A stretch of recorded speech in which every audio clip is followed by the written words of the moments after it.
So Contender Series for week number 3 just wrapped up, and I think that there were some very interesting decisions made by Dana White at the end of the show. So I kind of feel like I've got a little bit to talk about. First of all, I'll just talk about the picks.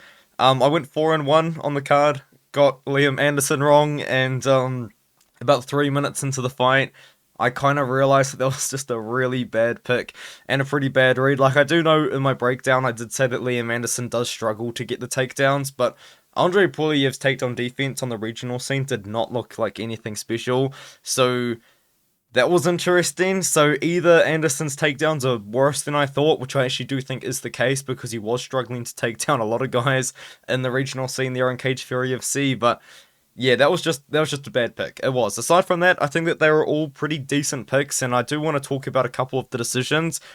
I thought that Bogdan Grad's fight against Michael as well was actually a closer and more difficult fight to score than Piccinini versus Duffy. And I know people are going to disagree with me on that one significantly, but I actually did think that Piccinini won the fight. Dana White seems to think that Jack Duffy won the fight, but I don't think you can just look at numbers when it comes to it, because I thought that Duffy clearly won round 1, I thought that Piccinini clearly won round 2, and then in round 3, I thought that it was pretty close, but I thought that Piccinini really stole the fight with the boxing at the end, and he also did have a couple rear naked choke attempts in, but I think it was actually the boxing at the end where he actually rocked Duffy towards the end of the fight that stole him round number 3, and that's why I thought he won the fight. I thought he won rounds 2 and 3 due to that happening.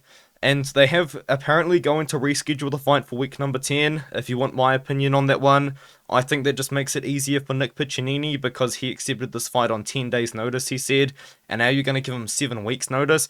And if you watch Piccinini's fights, he's been 4 rounds before with pretty solid cardio, so I just don't know. I thought it was a weird. I think Nick Piccinini's good. I thought Jack Duffy looked very good as well, and I was going to match them both up if I thought that they both got contracts, because I think that Jack Duffy versus Jimmy Flick would be like a really fun matchup. And as for Nick Piccinini, I don't know, I guess you could give him a striker and just kind of see what happens. But they're going to rematch them. I think I'm going to go with Nick Piccinini. I thought he won the first time on 10 days notice. Now you're giving him 7 weeks notice. I think Nick's going to win that rematch. Malcolm Wellmaker knocks out Adam Bramheld in round number 1. Looked really good.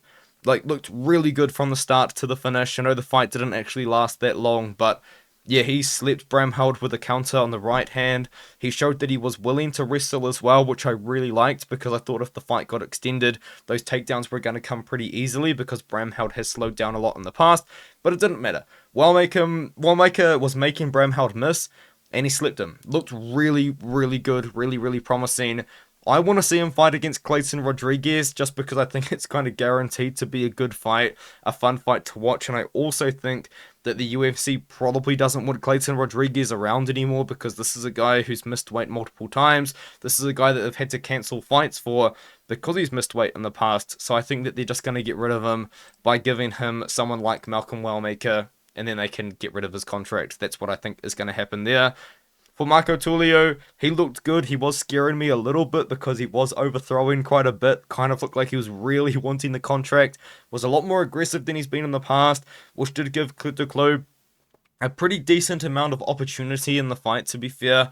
But overall, Duclos really did just kind of dominate everywhere. I wouldn't say dominate's the right word because Duclos was landing some massive shots on the feet, but it was pretty clear that Marco was just better everywhere. And that's why he was a minus 550 favourite. And he looks kind of like a minus 550 favourite, even though he got rocked 1 or 2 times. Got a massive finish towards the end. Got the decision. The matchup I would like to do is kind of like a crazy one, because there was a man in Matteo Duclos' corner called Robert Valentin, who is now in the UFC, to my knowledge anyway. He's in the UFC from The Ultimate Fighter. So let's do it. Robert Valentin can maybe get revenge on his teammate Matteo Duclos. I think that would be kind of a pretty fun storyline, I guess. And then Bogdan Grad defeated Michael as well. You can give this one to Michael as well. With the Jack Duffy decision, I don't really get it because I do think that Piccinini won the fight. But with this one, you can definitely give Michael as well rounds 1 and round 3. Well, that's the thing. You can't give Bogdan Grad round 3. I know that a judge gave it 30-27 Grad. When I heard 30-27, I thought, oh, they just gave all 3 rounds to Aswell, because it does kind of make sense to do that, because rounds 1 and 2 were so close, but I feel like Grad just kind of stole the rounds. Now, I think that Michael as well won the first 3.5 minutes of round number one, clear as day, but Grad stole it at the end because he started to land the more powerful shots, and he got the takedown as well, even though he didn't really do anything with it. But then, in like the last, like I want to say 30 seconds, Bogdan Grad landed three nasty shots on Michael as well and potentially stole that round number one. I thought he did win round number one. Round number two, in my opinion, was closer, but I did give it to Bogdan Grad, kind of based on the same sort of thing. I think throughout round number two, though, he looked better throughout the whole round than he did against Michael as well, if that makes any sense. And I do think that he won round number two as well, but then he gassed out and lost round three so clearly that it's kind of nuts that they gave Bogdan Grad round three, but it doesn't matter anyway because it still would have been a 29-28 scorecard, even if they gave as well round three. So Grad won the fight. I think it was pretty close. It was a banger. It was fun. Both guys tired out a little bit. Bogdan Grad, I feel like, is the kind of guy that would go to war with Sungwoo Choi, which is why I want to do the fight. Sungwoo Choi, I mean, he has been on a little bit of a down at the moment, so it would make sense for them to give him a guy making their debut. And I think that Bogdan Grad would kind of be like the perfect opponent just because I think it would be a banger. I think it would be a war. I think that Sungwoo Choi is actually a better striker than Michael as well, so it would be interesting to see how Grad gets tested. But I think that would be a war. That's kind of a fight that I'd like to see in Grad's debut, and I guess you could probably do it in Macau if they're not going to Singapore or Korea or anything anytime soon, or maybe somewhere in Europe, because I believe Bogdan Grad is from Austria, and I think he trains there as well, because apparently, yeah, I don't know. Just, yeah, I think that Grad trains in Austria. I don't know where I was going there. Andrei Pulyev defeated Liam Anderson. As I said at the start, this was a bad pick by me. As soon as the fight started, I could kind of tell it was a bad pick. But the thing that makes it so frustrating is, in my opinion, I didn't think that Andrei Pulyev looked that good either. Like, he didn't look like he was a very technical striker.